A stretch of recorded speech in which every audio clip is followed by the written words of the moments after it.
هنا كان ينام وهنا كان يرتاح وهنا كان يفكر. ما معنى هذه اللوحات؟ المخرج إيه؟ العبقري الرائع كريم المبارك.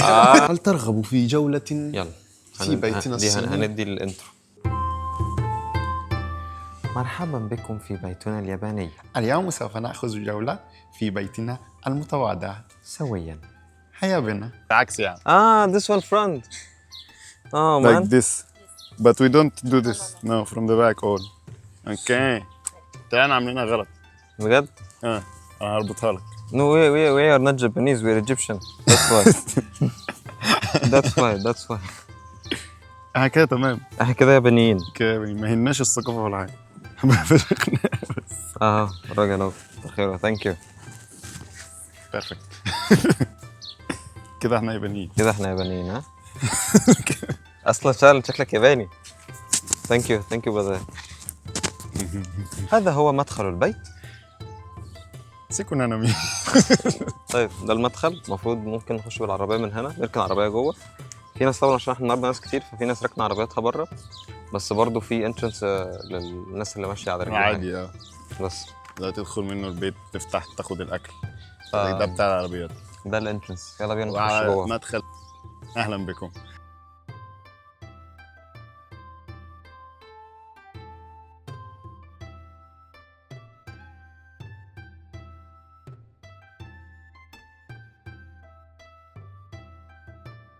بعد ما ندخل من الانترنس ده، نركن عربيه وكده. في هنا شجره كبيره جدا، دي بتعبر عن دي شجره ياباني عامه. دي شجره ياباني. اللي هناك دي ياباني اللي اعرفه يعني. الشجره دي ياباني. دي ياباني. فين دي؟ الزغنطوطه اللي هناك دي، واللي هناك اللي جنب البيت اللي هناك دي ياباني برضه. اللي هي دي. الشوكاتور نامي دي الاخضر الكبيره. اول ما نخش احنا عندنا الانترنس المفروض بتاعت البيت نفسه. جنبه في اوضه ضيوف بمدخل منفصل. بجد؟ دي اللي هي زي الميدز روم يعني. ميدز روم بس. طيب. دي برضه ضيوف يعني دي منطقه عشان لو عايز يضحك عليك.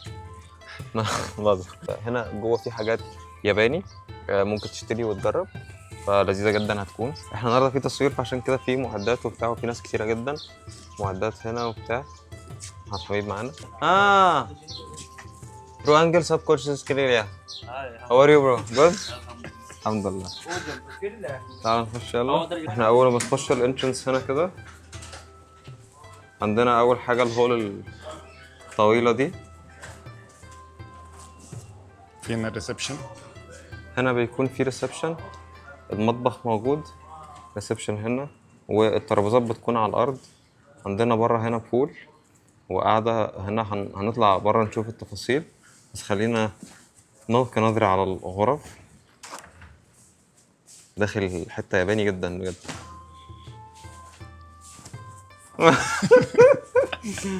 اوكي. الحلو في المكان هنا بصراحه هو الاضاءات. الاضاءه تحفه. انا هقفل دلوقتي اهو. تعالوا كده نجرب هنا. بصوا في كذا اضاءه. 1 2 فوقنا هنا 3 4. كان في اللي هي دي كانت احلى واحده. كانت اللي هو انت قبل ما تنام الاباجوره بتاع، فانت انك تفتح كله يعني يبقى الله ينور. ودي قبل ما تنام. وبالنسبه لده بقى This is Japanese. لا ده معمول من الطبيعه، غالبا من ورق طبيعي يعني، شجر حاجه كده. وده بيدي برايفسي. بص يعني انت ما تشوفش اللي جوه، بس هو بيدخلك نور. بيدخل نور الشمس طبيعي بقى وكده. مفهوم. في اليابان. خلينا نشوف الحمام، لان من اكتر الحاجات اللذيذه. انترستنج جدا. انترستنج. انا عايز اشوف الحمام فعلا.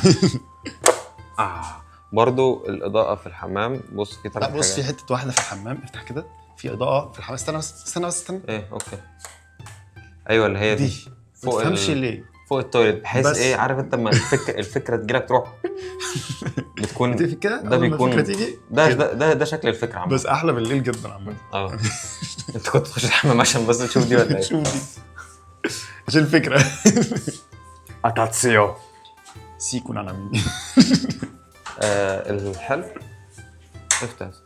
يقولون لك سيكون نانامي. الحلو الشاور فوق ما بتنزل من فوق انت عامل ايه؟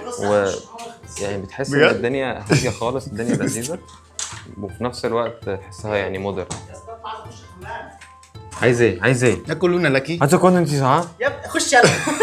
هتكون انا ايه ده بتعملوا ايه اصلا مع بعض في الحمام؟ يلا يا عم. يا ابني بنوري الناس. يلا تاني. حميد اطلع يا اسطى، عايز اخش حمام. سيكون نانامي. يا عم يقولون لك بس. ده كله لا استنى، انا اقول لك هتبقى ايه. انا اقول لك سيكون نانامي فانت هتساله يعني ايه، يقوم قايل لك يقولون لك سيكون نانامي. مش دي كانت في المشهد كده. يلا يا رخيص. خلاص اقول لك يقولون لا انا لك. عايزك تخش على طول عليا ويقول يقولون يا اسطى اطلع من الحمام عايز اخش. يقولون لك سيكون نانامي. يا عمر قالت لنا بتلبس كده يا عم عشان الكروشه. بتهزر. والله. بقول في حاجه. وربطت- شوف دلوقتي وربطت الراجل ده الظهر. ياباني اهو. انت يا ابني ده أنا سمع عامة. يا ابني ده صيني أنا يا ابني ده سمع. صيني يقول لك أنا وانت سمع. مصري، يعني استحاله تبقى زيه. يقول لك انا صوم يا معمر. ولاد مبسوطين يا جميل. عم. وين هشام وليد يا جماعه من القرف ده؟ مش عارف ما صغير في السن. عارف. الاوضه بقى ودلوقتي المخرج الياباني كريم تسونامي هياخدنا في جولة في غرفته. طعمها رايق. ايه رايك؟ جميلة. هنا كان ينام وهنا كان يرتاح وهنا كان يفكر. ما معنى هذه اللوحات؟ المخرج إيه؟ العبقري الرائع كريم هو الموضوع. اللي كتب. هو اللي كاتبها. هو اللي كاتبها. يلا بينا. ده الناموس. اوه ما صح؟ تقولش الحاجات لما تكبروا هتفهموها. كان في نور فوقنا هنا بيتفتح. خلينا معاكم ايه يا جماعه في اليوم؟ سانزو ارتوفور. يا ابني كده هيشتموني. سانزو ايه؟ لا ده اسم كاتب، خلي بالك. سانزو؟ كاتب ارتوفور اسمه سانزو. ناجازاكي. لا لا لا لا ده ما تقولهاش دي. لا دي بقى. اخبار اوبنهايمر معاكم. عامل لكم مشاكل اوبنهايمر ده. ايوه حراق. استنى، انا عجباني جدا دي فعايز اقول. يابانيين. يبقى اسال على الموضوع ده. دي يا ابني كراسه ياباني وانا عم دوتر سيكا مش حاجه، دوتر سيكا مش شمس. جميله جدا بصراحه. I really like. الحاجه الوحيده اللي خارجه عن ارادتنا. مش عارف اظبطها فين ازاي بس هتظبط ان شاء الله. اوكي كده. قلبة الشاي. دلوقتي انا اخذكم في جوله. هنا الحديقه الخارجيه. طبعا انت لابس دي عشان الشمس مش عشان الرزيه. بتفرج على البيت. هنا احنا بنغير شويه في الديكور عشان الاعلان. دي ال الزوجه الصينيه. يعني دي وعندك بول. تعال اقرا لي الكلام اللي بعرفه عشان مش بفهم الياباني. تتمتع حدائق الزن. بصوا انا هترجم لكم الكلام اللي تحت ده. تتمتع حدائق تتمتع الزن. حدائق تاريخ طويل ويبقى ظاهرة في عمق الثقافة اليابانية. وكلمة زن مشتقة من الكلمة الصينية تشان والتي تعني الفكر أو التأمل. تتسم حدائق الزن بالبساطة والطبيعة وانعدام التنسيق والغموض والهدوء، وهي نوع من حدائق المناظر الطبيعية الجافة لا إله إلا الله المكونة من عناصر مثل الأحجار والحصى والرمل والخشب مع مجموعة قليلة جدا من النباتات. ابني هو مفيش نباتات أصلا. نباتات يا عم اهي. هو ده البتاع. كل دي نباتات يا ابني. اه جابانيز. استنى معظمها يعني. الورد ده انا عندي فانز مخصصين لهذا النوع من الورد. عندك ده. ده يا بابا. واللي هناك ده برضه. مثلا البول ده عايز له نطه دلوقتي مش طبيعيه.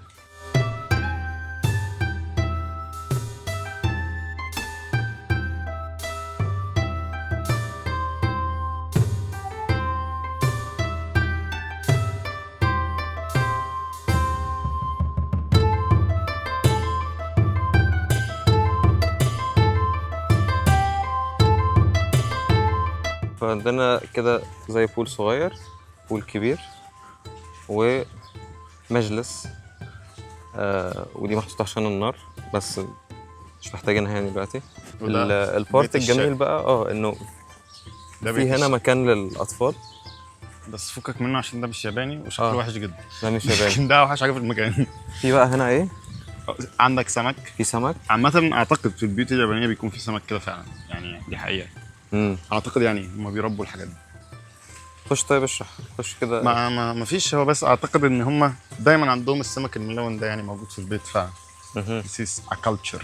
I like this. وانا بس هم بيجروا اوف. بيطيروا اول ما تقرب منهم. دي مش عارفه تروح فين. في جولد فيش قفشتك كانت بتاخد شاور، ودول برضه تاخد شاور ايه يا اسطى تحت الميه؟ يعني مستنيه الدش يجي يعني. اوه استنى. ايوه طلع فيه قلق اهو. إنه سمك الكوي. تعد سمكة الكوي من الأسماك الشهيرة في اليابان، وهي تعرف أيضا باسم النيشيكويكيو. النيشيكيجوي. ارتبطت هذه الأسماك التي تعيش في المياه العذبة ارتباطا وثيقا بالهوية الثقافية اليابانية. كما تتواجد هذه الأسماك في برك البيوت الخاصة. وتقول الأسطورة إنه إذا نجحت سمكة الكوي في التغلب على كافة الصعاب وصلت للقمة تتحول إلى تنين، لذا فهي رمزا للبقاء والازدهار والشجاعة. لا إله إلا الله. ربنا يعيننا، الحمد لله على الاسلام والله. خلي بالك بقى عشان ما تحاولش التنين. بالظبط.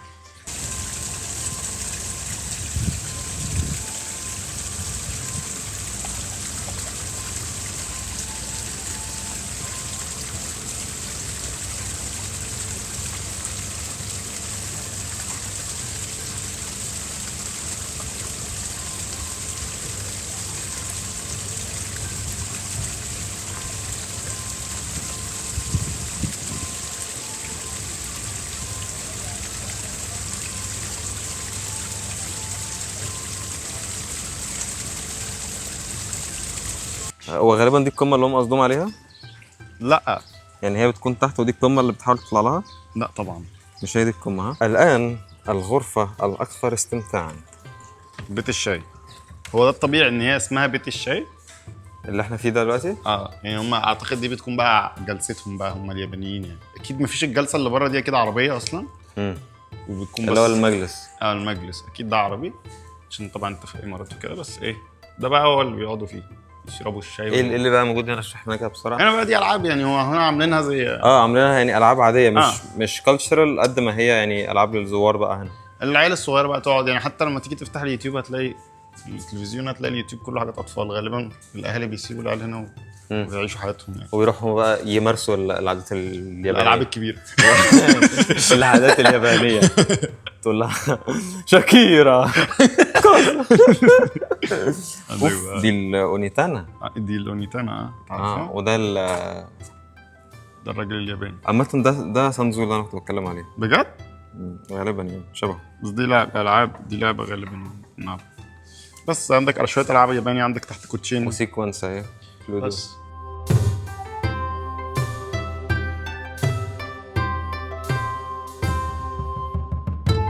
انا عايز اعمل اخر حاجة قبل ما نقفل عشان الناس بتحب الموضوع ده جدا، الا وهو المطبخ. اول حاجة زي ما انتم شايفين هو اوبن كيتشن.